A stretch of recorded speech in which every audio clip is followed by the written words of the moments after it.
नमस्कार दोस्तों, स्वागत है आपका वनडे एग्जाम सेंटर में। दोस्तों, आज मैं आपके माइनर इलेक्टिव पेपर राष्ट्र गौरव के दूसरे प्रैक्टिस सेट को लेकर उपस्थित हूं। आइए बिना देर किए प्रैक्टिस शुरू करते हैं।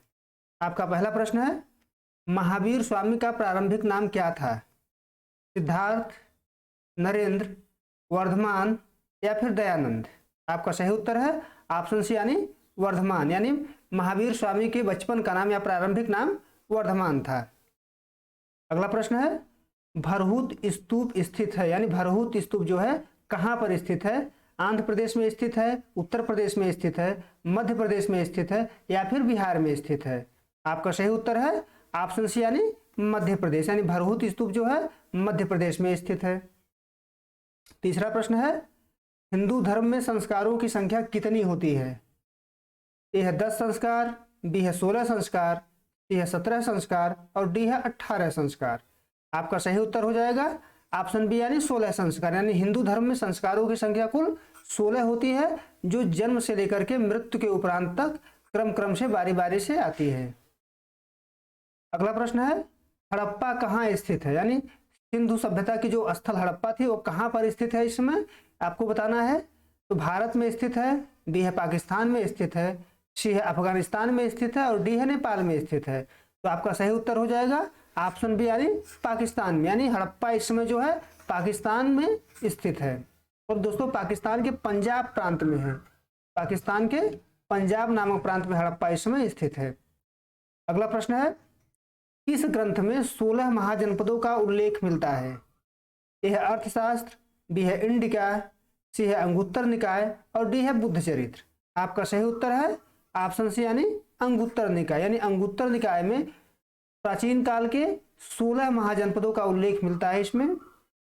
अगला प्रश्न है, कोणार्क का सूर्य मंदिर किस प्रदेश में स्थित है? यानी कोणार्क का जो सूर्य मंदिर है आपको बताना है वो किस प्रदेश में स्थित है? असम में स्थित है, पश्चिम बंगाल में स्थित है, उड़ीसा में स्थित है या फिर मध्य प्रदेश में स्थित है?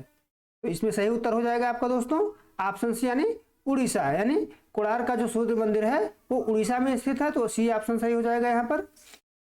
सातवां प्रश्न है, वर्णों का सर्वप्रथम उल्लेख किस ग्रंथ में मिलता है? यहाँ पर किस कर लीजिएगा, यहाँ पर वर्णों का सर्वप्रथम उल्लेख किस ग्रंथ में मिलता है?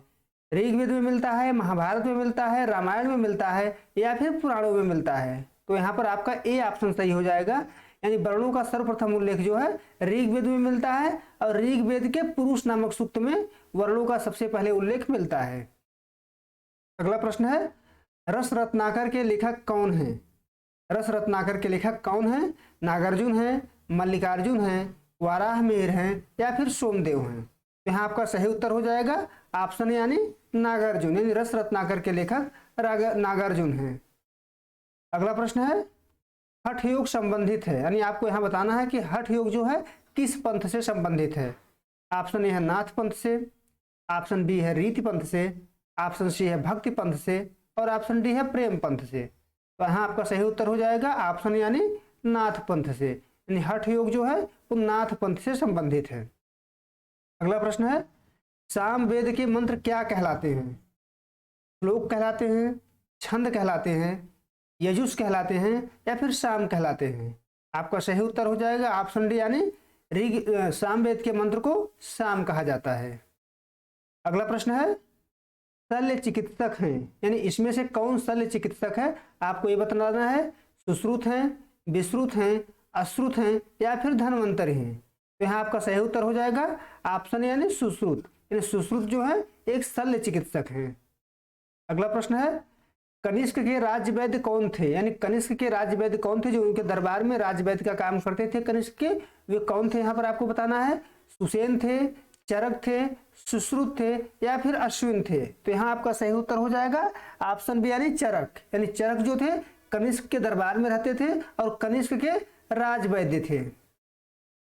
अगला प्रश्न है, पेरियार राष्ट्रीय उद्यान कहाँ स्थित है? तमिलनाडु में स्थित है, केरल में स्थित है, आंध्र प्रदेश में स्थित है या फिर कर्नाटक में स्थित है? तो यहाँ आपका सही उत्तर हो जाएगा ऑप्शन बी यानी केरल में, यानी पेरियार राष्ट्रीय उद्यान जो है केरल में स्थित है। अगला प्रश्न देखते हैं, निम्न में ग्रीन हाउस गैस नहीं है, यानी आपको बताना है कौन ग्रीन हाउस गैस नहीं है। हम जानते हैं दोस्तों ग्रीन हाउस गैस के कारण से वैश्विक ऊष्मन की समस्या सामने आ रही है। तो इस प्रश्न में आपको बताना है कि निम्न में से कौन ग्रीन हाउस गैस नहीं है। मीथेन नहीं है, नाइट्रस ऑक्साइड नहीं है, या फिर सल्फर हेक्साफ्लोराइड नहीं है, या फिर कार्बन मोनोऑक्साइड नहीं है। तो यहाँ आपका सही उत्तर हो जाएगा ऑप्शन डी यानी कार्बन मोनोऑक्साइड। कार्बन मोनोऑक्साइड जो है ग्रीन हाउस गैस नहीं है। 15 नंबर प्रश्न है, वन्य जीव संरक्षण के क्षेत्र में अदम्य साहस दिखाने वालों को कौन सा पुरस्कार दिया जाता है। इंदिरा गांधी पर्यावरण पुरस्कार, मेदिनी पुरस्कार योजना, अमृता देवी बिश्नोई पुरस्कार, या फिर पीताम्बर पंत राष्ट्रीय पुरस्कार। तो यहाँ आपका सही हो जाएगा ऑप्शन सी यानी अमृता देवी बिश्नोई पुरस्कार।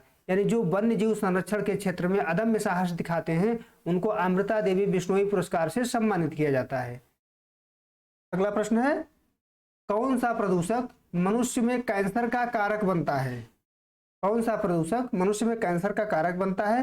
Carbon monoxide, asbestos fibre, nitrogen dioxide, या फिर सल्फर डाइऑक्साइड। तो यहाँ आपका बी ऑप्शन सही हो जाएगा एस्बेस्टस फाइबर। यानी एस्बेस्टस फाइबर जो है मनुष्य में कैंसर का कारक होता है। 17 नंबर प्रश्न है, ध्वनि प्रदूषण को मापा जाता है, यानी ध्वनि प्रदूषण को किस में मापा जाता है। ओम में मापा जाता है, डेसिबल में मापा जाता है, जूल में मापा जाता है, या फिर एम्पियर में मापा जाता है।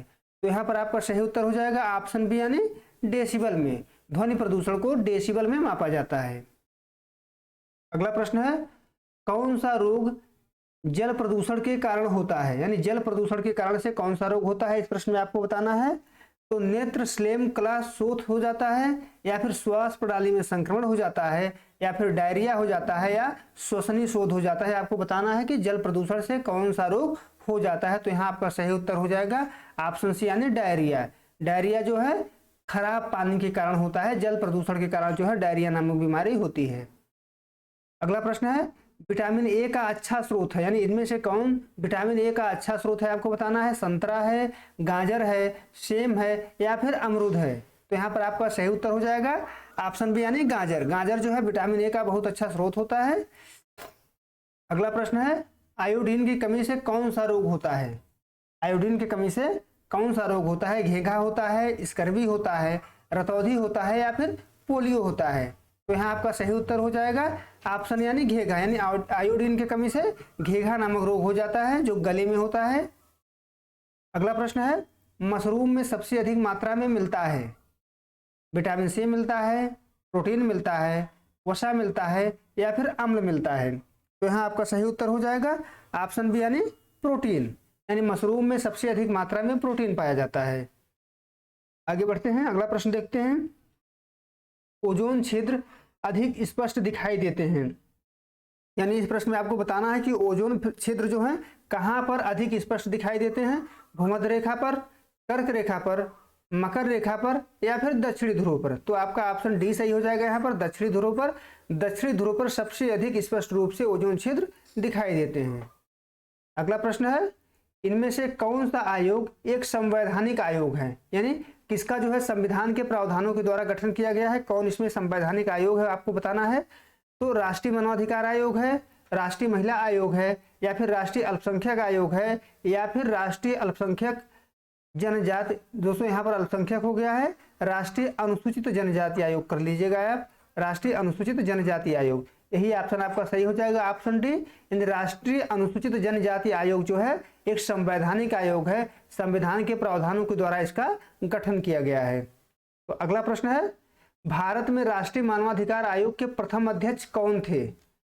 रंगनाथ मिश्र थे, एएस आनंद थे, जेएस वर्मा थे, या पीबी गजेंद्र गडकर थे। तो यहाँ आपका ए ऑप्शन सही हो जाएगा रंगनाथ मिश्र, क्योंकि राष्ट्रीय मानवाधिकार आयोग के प्रथम अध्यक्ष रंगनाथ मिश्र को माना जाता है। क्या जाता है, रंगनाथ मिश्र ही थे। अगला प्रश्न है, राष्ट्रीय महिला आयोग की अध्यक्ष हैं, यानी वर्तमान समय में राष्ट्रीय महिला आयोग की अध्यक्ष कौन है आपको बताना है। प्रतिभा आडवाणी है, या रेखा शर्मा है, ममता शर्मा है, या खुशबू सुंदर है। तो यह आपका सही उत्तर हो जाएगा ऑप्शन बी यानी रेखा शर्मा। रेखा शर्मा वर्तमान समय में राष्ट्रीय महिला आयोग की अध्यक्ष हैं। अगला प्रश्न है, संविधान के अनुसार कितने वर्ष तक के बच्चों को फैक्ट्री में रोजगार पर नहीं रखा जा सकता है।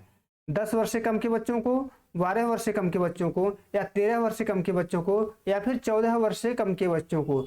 तो आपका डी ऑप्शन सही हो जाएगा। यानी 14 वर्ष से कम के बच्चों को संविधान के अनुसार, यानी संविधान में एक मूल अधिकार है, उस अधिकार के तहत 14 वर्ष से कम उम्र के बच्चों को फैक्ट्री में रोजगार पर नहीं रखा जाता या खनन के क्षेत्र में रोजगार पर नहीं रखा जा सकता है। 27 नंबर प्रश्न देखते हैं। मानव के दुर्व्यापार एवं बलात् श्रम का प्रतिषेध किस अनुच्छेद के अंतर्गत आता है? अनुच्छेद 14 में आता है, 19 में आता है, 21 में आता है या फिर 23 में आता है? यहाँ आपको बताना है। तो आपका सही उत्तर हो जाएगा ऑप्शन डी यानी अनुच्छेद 23, यानी मानव के दुर्व्यापार एवं बलात् श्रम का प्रतिषेध अनुच्छेद 23 के अंतर्गत आता है। अगला प्रश्न देखते हैं। कौन सा संगठन बच्चों के कल्याण से संबंधित है? यहाँ पर है कर लीजिएगा। कौन सा संगठन बच्चों के कल्याण से संबंधित है? यूनेस्को है, यूनिसेफ है, ILO है या फिर WTO है? तो यहाँ पर सही उत्तर हो जाएगा ऑप्शन बी यानी यूनिसेफ। यानी यूनिसेफ जो संगठन है वो बच्चों के कल्याण से संबंधित है। अगला प्रश्न है। राष्ट्रीय मानवाधिकार आयोग के अध्यक्ष की नियुक्ति की जाती है, यानी राष्ट्रीय मानवाधिकार आयोग के अध्यक्ष की नियुक्ति किसके द्वारा की जाती है? राष्ट्रपति के द्वारा की जाती है, प्रधानमंत्री के द्वारा की जाती है, मुख्य न्यायाधीश द्वारा की जाती है या फिर राष्ट्रीय मानवाधिकार आयोग के द्वारा की जाती है? तो इसमें आपका सही उत्तर हो जाएगा ऑप्शन यानी राष्ट्रपति के द्वारा की जाती है। यानी राष्ट्रीय मानवाधिकार आयोग के अध्यक्ष की नियुक्ति राष्ट्रपति के द्वारा की जाती है। तीसवां और अंतिम प्रश्न है आपका। कौन सा अधिकार मूल अधिकार नहीं है? आपको बताना है कौन सा अधिकार मूल अधिकार नहीं है। हम जानते हैं कि भारत के संविधान के तीसरे भाग में मूल अधिकार का वर्णन किया गया है। आपको बताना है उसमें कौन सा मूल अधिकार नहीं है। धार्मिक स्वतंत्रता का अधिकार, भाषण की स्वतंत्रता, रोजगार का अधिकार या फिर समानता का अधिकार? इसमें से कौन सा मूल अधिकार नहीं है? तो आपका सी ऑप्शन यहाँ पर सही हो जाएगा। रोजगार का अधिकार मूल अधिकार के अंतर्गत नहीं आता है। उम्मीद है दोस्तों आपको ये वीडियो पसंद आया होगा। आप हमारे चैनल को सब्सक्राइब करिए, वीडियो को लाइक करिए, शेयर करिए। बहुत बहुत धन्यवाद।